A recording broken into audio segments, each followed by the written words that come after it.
کہ آیت الکرسی پڑھنے والے کے متعلق یہ بھی ہے کہ اگر ہر فرض نماز کے بعد کسی کی عادت ہے کہ وہ آیت الکرسی پڑھ لیا کرتا ہے ہر فرض نماز کے بعد، تو فرمایا گیا یہاں تک کہ حکم ہے میرے عزیزوں، لوگ توحید کے نام پر آج کچھ سعودی ایسے گمراہ کرتے ہیں کہ رسول کا خیال آنا بھی نہیں چاہیے نماز میں، نعوذ باللہ۔ بعض گدھوں نے، بعض کتوں نے یہ تک لکھ دیا کہ حضور کا خیال نماز میں آنا گدھے کے خیال سے بدتر ہے، نعوذ باللہ من ذالک۔ یہ جملے بھی بولنا ہمارے لیے سخت ہے، لیکن لوگ کتابوں میں لکھ مارے ہیں، آج بھی کتابیں موجود ہیں۔ صحابہ کو تو دیکھو، ایک صحابی نماز پڑھ رہے تھے، حضور نے بلایا ان کو نام لے کر، وہ نماز پڑھتے رہے، میرے آقا نے پھر بلایا، وہ نماز پڑھ رہے تھے، پھر سلام پھیر کر دوڑے دوڑے آئے، یا رسول اللہ آپ نے بلایا؟ حضور نے فرمایا میں تو کافی دیر پہلے بلایا تھا، اب آ رہے ہو؟ کہا آقا نماز پڑھ رہا تھا۔ حضور نے فرمایا کیا تم نے قرآن کی آیت نہیں سنی؟ یا ایھا الذین آمنوا استجیبوا للہ وللرسول اذا دعاکم، اے ایمان والو اللہ اور اس کے رسول جب بلائیں تب حاضر ہو جاؤ، چاہے نماز میں ہی کیوں نہ ہو۔ فرمایا نماز میں ہی کیوں نہ ہو، حاضر ہونا ہے۔ حضور نے اگر ندا دے دی، اس صحابی نے پوچھا نماز چھوڑ کر آ جاؤ؟ سنو اب مسئلہ کیا ہے۔ فرمایا گیا کہ ہاں 2 رکعت اگر تم نے پڑھ لی، 4 رکعت والی نماز پڑھ رہے تھے عصر کی، 2 رکعت پڑھ چکے تھے یا 1 رکعت پڑھ چکے تھے، رسول نے بلایا، نماز چھوڑ کر کے چلے آئے، حضور نے پوچھا خیریت، طبیعت کیسی، ساری چیزیں بات چیت ہوئی، حضور نے بازار بھیجا سامان لے آؤ، سودا سلف خریدو، فلاں کو دے آؤ، سب سامان دیا، خریدا، خرید و فروخت کیا، واپس آیا، فرمایا گیا جہاں سے چھوڑا تھا وہیں سے کمپلیٹ کرو، کنٹینیو کرو، پھر سے دہرانے کی ضرورت نہیں، 2 رکعت ہوئی تھی، آگے کی 2 رکعت کمپلیٹ کر لو، کنٹینیو کرو۔ کیوں؟ اس لیے کہ یہ بیچ میں جو تم جو کچھ بھی کرتے رہے یہ نماز کے باہر نہیں، یہ بھی رسول کی اطاعت ہے۔ بمصطفیٰ رساں خیش کے دی ہماؤس، اسی لیے اقبال نے کہا اپنے آپ کو نبی کے قدموں تک پہنچا دے، یہی دین ہے، یہی دین ہے۔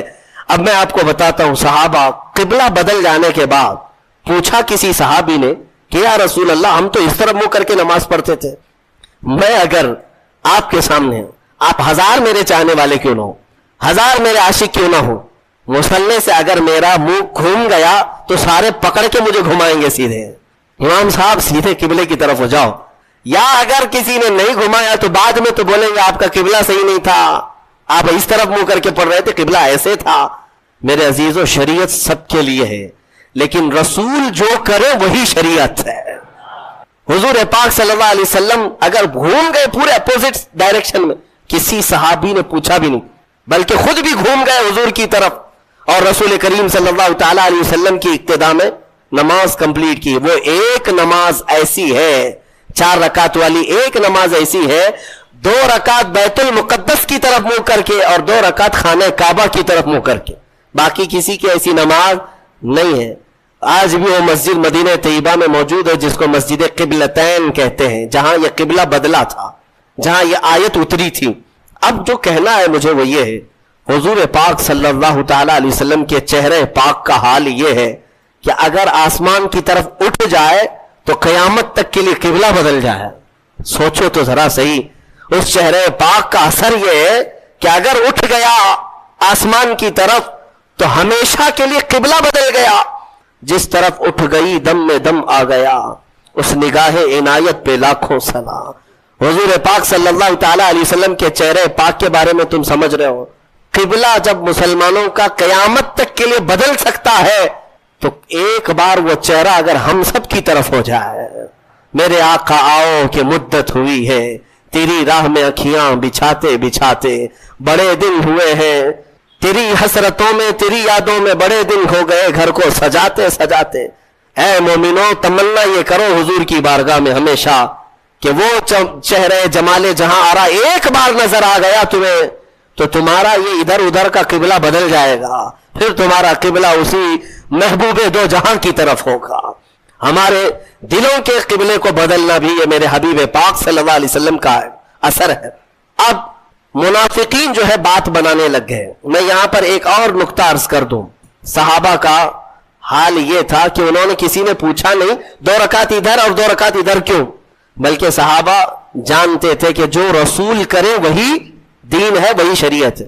ایک صحابی سے پوچھا حضور پاک صلی اللہ تعالی علیہ وسلم ظہر کی نماز میں قرات کرتے تھے کہ نہیں کرتے تھے؟ حضور ظہر کی نماز میں قرات کرتے تھے. یعنی آپ سب کو معلوم ہے نا 3 نمازیں جہری ہیں, 2 نمازیں سری ہیں, فجر مغرب عشاء, اس میں زور سے قرات کرتے ہیں امام, ہے نا. اور ظہر اور عصر میں زور سے نہیں کرتے, خاموش. لیکن کرتے ہیں کہ نہیں کرتے تم کو کیا معلوم؟ خاموش کھڑے رہتے نا امام, تو آپ کو پتا ہے پیچھے صفوں میں کھڑے رہتے امام صاحب پڑھتے بھی ہیں کہ نہیں پڑھتے, کسی کو نہیں پتا. اب حضور پاک صلی اللہ علیہ وسلم ظہر کی نماز میں آہستہ ہی صحیح کچھ پڑھتے تھے کہ نہیں پڑھتے تھے؟ ایک صحابی سے پوچھا گیا. اس صحابی نے کہا ہاں رسول اللہ تلاوت کرتے تھے. کہا سنائی دیتا تھا؟ کہا نہیں. کیسے پتا؟ وہ صحابی کہتے ہیں میں پیچھے صف میں کھڑا رہتا اور حضور کے چہرے کی طرف دیکھتا, آپ کی داڑھی مبارک ہلتی رہتی تھی, داڑھی مبارک ہلتی رہتی تھی. اس کا مطلب یہ ہے کہ میرے آقا نماز میں خاموش نہیں تلاوت کیا کرتے تھے. اے میرے عزیزوں, ان صحابہ سے پوچھو نماز میں تمہیں کعبے کی طرف دیکھنا چاہیے یا رسول کے چہرے کی طرف؟ ان صحابہ کی ترجمانی اگر کہیں سے ملتی ہے تو بریلی کے امام کی زبان میں. وہ کہتا ہے حاجیوں آؤ شہنشاہ کا روضہ دیکھو, کعبہ تو دیکھ چکے, کعبے کا کعبہ دیکھو, کعبے کا کعبہ دیکھو. صحابہ جو دیکھتے تھے وہ کیا تھا؟ کعبے کا کعبہ تھا, اور وہ ان کی نمازیں نہیں ٹوٹتی تھی. ہاں آپ سب چاہے کتنا بھی بڑا امام ابھی آئے, آپ کو حکم نہیں ہے کہ امام کی طرف دیکھتے رہو, آپ کو حکم نہیں ہے, آپ کعبے کی طرف منہ کر کے رکھو. اب کے زمانے میں امام کے پیچھے ہیں آپ, لیکن امام کو دیکھتے مت رہو نماز میں کہ امام کی ٹانگ اٹھی ہے یا پیر اٹھا ہے, پیجامہ نیچے آیا ہے, کیا ہو رہا ہے اس کا نماز میں, یہ تمہیں حکم آج نہیں ہے. نماز میں اگر کھڑے ہو گئے تو قبلے کی طرف منہ رہے. صحابہ کرام کا حال یہ تھا کہ وہ اپنے رسول کو دیکھا کرتے. اتنا ہی نہیں میرے عزیزوں, اتنا ہی نہیں, ایک اور بات میں بتا دوں. آج مدینہ طیبہ میں اگر آپ جائیں گے, اللہ سب کو حاضری نصیب فرمائے. یہ حضور کا محراب اس طرف ہے سامنے, حضور پاک صلی اللہ تعالی علیہ وسلم کا محراب سامنے ہے. اور جب محراب کی طرف منہ کر کے کوئی کھڑا رہے گا تو بائیں ہاتھ کی جانب حضور صلی اللہ تعالی علیہ وسلم کا حجرہ, جو روضہ ہے آج بھی حضور کا, وہی حضور کا حجرہ تھا جس میں میرے آقا صلی اللہ علیہ وسلم حضرت عائشہ صدیقہ رضی اللہ تعالیٰ عنہا کے ساتھ قیام فرماتے. وہ حجرہ عائشہ صدیقہ ہے جس میں میرے آقا دفن ہے. آج کہاں ہے وہ؟ یہ سامنے محراب اور ادھر بالکل بائیں سائیڈ میں حجرہ ہے حضور کا, دروازہ بھی اس کا وہی تھا. جب اقامت یہاں بولتا مؤذن, حضور حجرے سے نکلتے تھے, اور جب حضور حجرے سے نکلتے صحابہ کھڑے ہو جاتے تھے اور صفیں لگ جاتی تھی. اندازہ کرو قبلہ ادھر ہے اور حضور کا حجرہ ادھر ہے بائیں جانب. حضور اکرم صلی اللہ تعالی علیہ وسلم کی وفات سے چند دنوں پہلے کی بات ہے, یہ آخری ایام ہے ظاہری زندگی کے, جب رسول کریم صلی اللہ تعالی علیہ وسلم علالت میں تھے. تکلیف بہت زیادہ تھی, بخار کی شدت تھی, 1 مہینے تک بخار کی شدت رہی, سفر کے مہینے میں. ان دنوں میں بعض مرتبہ ایسا ہوا حضور اکرم صلی اللہ تعالی علیہ وسلم اپنے حجرے سے نکلتے تو 2 صحابہ کے کندھوں پر ہاتھ رکھ کر کے آتے تھے. تکلیف کی شدت تھی لیکن پھر بھی مسجد میں آ جاتے تھے. لیکن آپ کی وفات سے چند دن پہلے ایسے حالات پیش آئے کہ حضور اپنے حجرے سے باہر نہیں آتے تھے. صحابہ کی نمازیں کون پڑھاتا تھا؟ حضرت ابو بکر صدیق پڑھاتے تھے. مصلی پر آپ بڑھتے, نمازیں آپ پڑھاتے. 17 نمازیں حضرت ابو بکر صدیق نے پڑھائی. ایک روایت میں پڑھتا ہوں تو آنکھیں بھیگ جاتی ہیں. مغرب کی اذان ہو چکی, صفیں لگ چکی, مؤذن اقامت بول چکا, حضرت ابو بکر صدیق مصلی پر جا چکے, تکبیر باندھ لیے. اچانک حضور کا حجرہ کھل گیا. کئی دن سے میرے آقا آئے نہیں تھے. جیسے حجرہ کھلا سارے صحابہ مڑ کر کے میرے آقا کی طرف دیکھنے لگ گئے, قبلے کی طرف نہیں, حجرے کی طرف سب مڑ گئے. اور جب رسول کریم صلی اللہ تعالی علیہ وسلم کے چہرے پاک کی چمک دیکھا, سارے صحابہ کے دلوں میں ایسی رقت طاری ہو گئی, ان کی آوازیں بلند ہو گئی. بعض نے ہاتھ پر آواز مار مار کر کے کہا ابو بکر پیچھے آ جاؤ, آفتاب رسالت آ چکے ہیں, رسول کریم صلی اللہ تعالی علیہ وسلم آ چکے. میں یہ نماز کی حالت کی بات کر رہا ہوں, نماز کی حالت.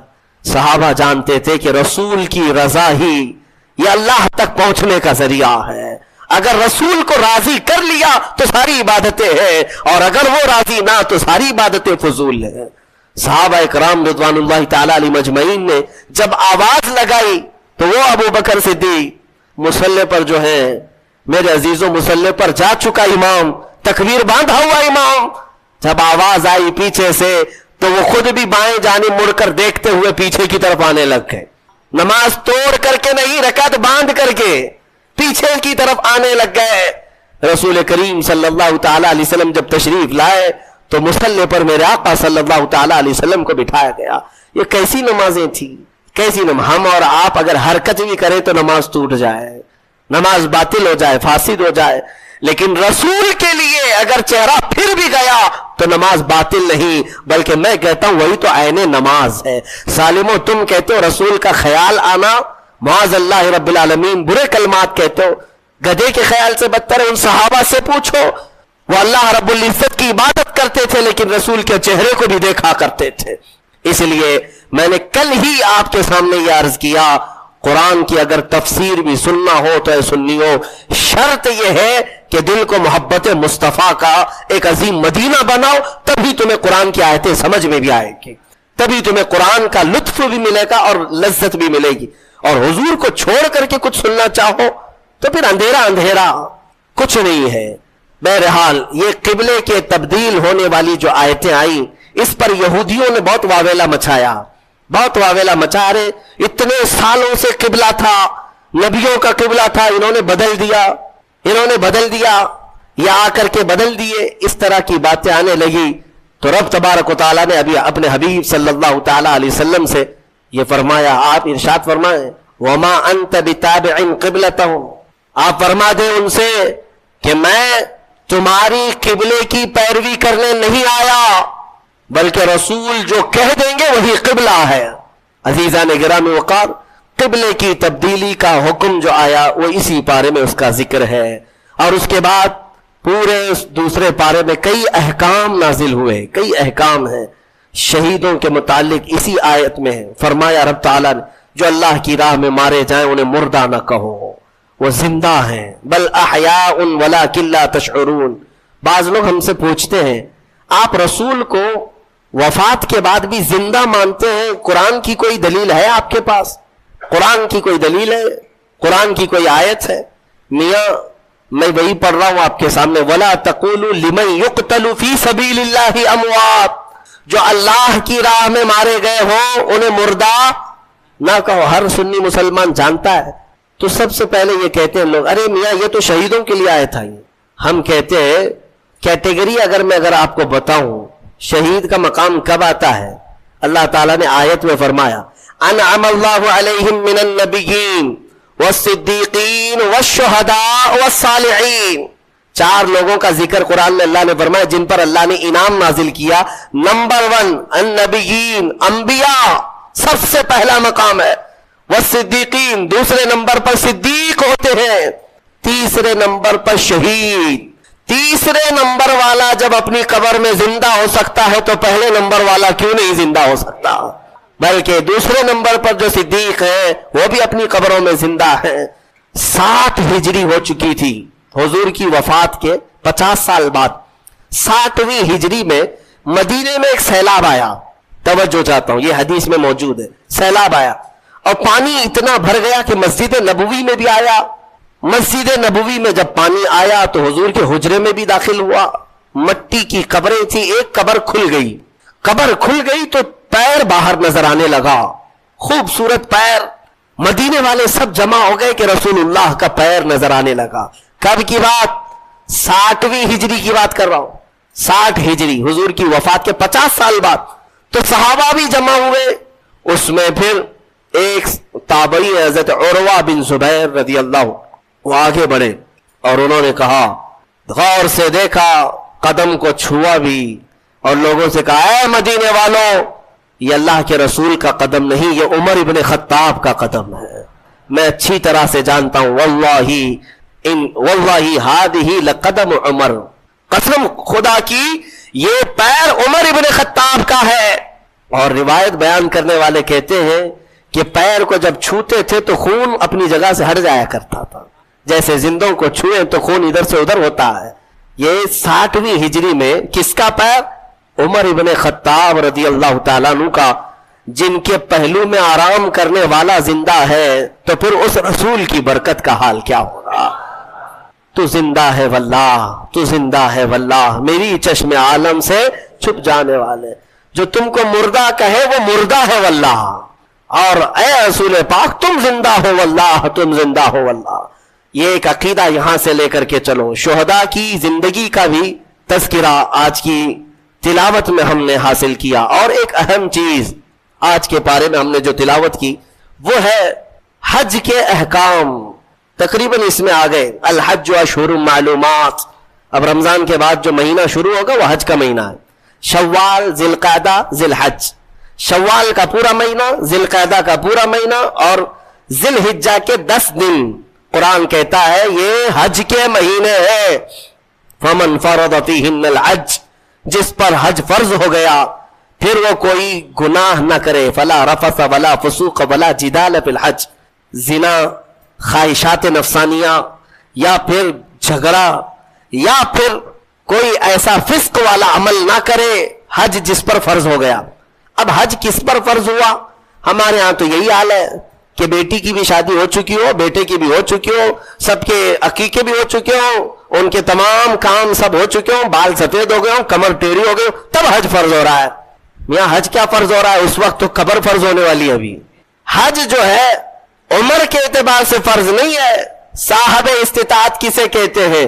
حج پر جانے اتنی رقم تمہارے پاس ہے، 1 مہینہ حج کے لیے لگتا ہے، اور جاؤ گے تو تمہارے گھر والوں کو راشن پانی مل جائے گا 1 مہینے کا، تو حج فرض ہو گیا۔ 50 لاکھ کا گھر بنا لیتے ہیں، 5 لاکھ کا حج نہیں ہو سکتا۔ سمجھ لو تمہارے پاس اس زمانے میں 5 لاکھ ایکسٹرا ہے تو میرے اندازے کے مطابق اس پر حج فرض ہو چکا۔ اور میرے آقا صلی اللہ علیہ وسلم نے فرمایا جس پر حج فرض ہوا اور وہ حج کے لیے نہیں گیا، میرے آقا فرماتے ہیں مجھے اس کی پرواہ نہیں کہ وہ یہودی ہو کے مرے یا عیسائی ہو کے مرے۔ حج کی فرضیت کو ہلکے میں لیتے ہیں لوگ۔ میں وہاں حج میں اکثر جا کر دیکھتا ہوں سب سے بوڑھے حاجی کہیں کے ہوتے ہیں تو ہندوستان کے، پاکستان کے، بنگلہ دیش، سب سے بوڑھے حاجی ایسے لٹکے ہوئے آتے ہیں بیچارے، ان کو نہ عرفات کا میدان معلوم، نہ مینا، نہ مزدلفہ۔ احکام کیا کریں گے؟ راستے پہ بیٹھ گئے، بلاتے چلیے حاجی صاحب عرفات کا میدان وہاں ہے، اس میں ٹھہرنا فرض ہے۔ کہا نہیں بابا تھک گئے، اللہ معاف کرے گا، اللہ تو یہاں ہندوستان میں بھی معاف کرتا، گئے تو پیسے دے کر کے۔ احکام تو پورے کرنے ہی ہے۔ اگر احکام کیے بغیر تم یہ کہتے بیٹھ جاؤ تو میرے عزیزو یہ مذاق ہے۔ اسی لیے جوانی میں اگر مال آ گیا، استطاعت آ گئی تو جوانی میں حج فرض ہے۔ انڈونیشیا والوں کے بارے میں ہم نے سنا ہے حج نہیں کرتے تو ان کو لڑکی بھی نہیں دیتے ہیں، شادی کرنے سے پہلے وہاں جوان لوگ حج کر چکے ہوتے ہیں۔ حج نہیں تو عمرہ، غریب آدمی عمرہ کرے گا تو اس کو بیوی ملے گی۔ لہذا آپ میں سے جو اس طرح کے خیالات پالتے ہو کہ ابھی بہت کام باقی ہے بعد میں دیکھ لیں گے حج، تو ان کے لیے یہ وعید ہے۔ کچھ بوڑھے جا چکے حج کے لیے، لیکن بہت سے تو ایسے ہیں موت آ گئی، وہ پلاننگ کرتے رہ گئے اور موت آ گئی، پھر ان کے لیے وہی وعید ہے جو حدیث پاک میں آئی ہے۔ پتہ نہیں ان کا خاتمہ کس انجام کے ساتھ ہوا ہو۔ حضور فرماتے ہیں مجھے اس کی پرواہ نہیں کہ یہودی ہو کے مرے یا عیسائی ہو کے مرے، اللہ نے اگر طاقت دی ہے، استطاعت دی ہے اور مال دیا ہے تو حج کر لیا کرے۔ یہ حج کے احکام بھی اس بارے میں آج ہم نے تلاوت کی ہے۔ اور خصوصیت کے ساتھ آخری بات میں عرض کروں، تیسرے پارے کی شروعات تھی، ہم نے جو آیتیں تلاوت کی وہ آیت الکرسی ہے، اللہ لا الہ الا هو الحی القیوم۔ یہ ایک آیت ایسی ہے جس کو آیت الکرسی کہتے ہیں، ایک آیت ہے پوری، اور اس کے متعلق فضائل اتنے آئے ہیں کہ اللہ تعالیٰ نے اپنے رسول کو خاص تحفے کے طور پر آیت الکرسی عطا فرمائے۔ جو آیت الکرسی پڑھ لیتا ہے وہ ساری بلاؤں سے محفوظ ہے۔ رات کو اگر پڑھ کر کے سویا تو اس کا گھر جلنے سے محفوظ، جلنے سے، چوری ہونے سے محفوظ۔ بلکہ آیت الکرسی پڑھنے والے کے متعلق یہ بھی ہے کہ اگر ہر فرض نماز کے بعد کسی کی عادت ہے کہ وہ آیت الکرسی پڑھ لیا کرتا ہے ہر فرض نماز کے بعد، تو فرمایا گیا کہ جب اس کی روح نکلنے کا وقت آئے گا، اس کی روح نکلنے کا وقت آئے گا تو ایسا ہوگا کہ اس کی روح ادھر نکالی جا رہی ہوگی، ایک قدم دنیا میں ہوگا، دوسرا قدم جنت میں ہوگا، اور اس کی روح قبض کرنے کے لیے بھی یہ حکم آیا کہ اتنی آسانی کے ساتھ اس کی روح نکالی جائے گی کہ اسے اندازہ بھی نہیں ہوگا، پتہ بھی نہ چلے گا۔ آیت الکرسی پڑھنے کی عادت ڈالو، حفاظت کے لیے بھی، اور جو اللہ رب العزت سے بے پناہ محبت کرنا چاہتا ہے، اپنے رب سے بے پناہ محبت کر کے قریب ہونا چاہتا ہے، اسے آیت الکرسی کا ورد ضروری ہے۔ وہ جس قدر آیت الکرسی پڑھے گا مولا تعالیٰ اتنا قریب اس بندے کو کرتا جائے گا۔ اور ایک بات یاد رکھ لیں، الحمدللہ بچپن سے ہمیں بھی یہ عادت ہے، آیت الکرسی پڑھنے والے کی ایک اور فضیلت ہے کہ اسے پھر دوسری کرسی کی لالچ بھی نہیں آئے گی۔ ہاں، کرسی والوں کو میں یہ کہتا ہوں آیت الکرسی پڑھا کرو تاکہ یہ نحوست دل سے نکل جائے، یہ کرسی وہ کرسی وہ کرسی یہ کرسی، کب تک کرسیوں کے پیچھے چلو گے؟ جس کے پاس آیت الکرسی ہو، جیسے دیکھو اجمیر کے خواجہ کی کرسی آج تک کوئی نہیں ہلاتا، کوئی نہیں ہلاتا، اور اس کرسی کے لیے کبھی الیکشن بھی نہیں ہوتا۔ ہماری بات ہمارے اور 100 نسلیں بھی آئیں گی، ہندوستان کا بادشاہ وہ نسلیں غریب نواز کو ہی سمجھا کریں گی، کیوں؟ وہ آیت الکرسی والے بادشاہ ہیں۔ لہذا ہے سنی مسلمانوں، آیت الکرسی کا ورد رکھو۔ یہ کرسیوں کی لالچیں بھی بہت خطرناک ہوتی ہیں، بسا اوقات انسان کو کافر بنا دیتی ہیں، بسا اوقات انسان کو گمراہ کر دیتی ہیں۔ ہم نے دیکھا ہے اولیاء اکرام کی تعلیم میں، اولیاء اکرام جب کسی کی تربیت کرتے ہیں نا تصوف میں، تو تربیت میں سب سے پہلے وہ 2 چیزوں کو مارتے ہیں۔ پہلی چیز یہ ہے کہ کھانے میں لالچی نہ ہو، بہت زیادہ کھانا بند کر دو۔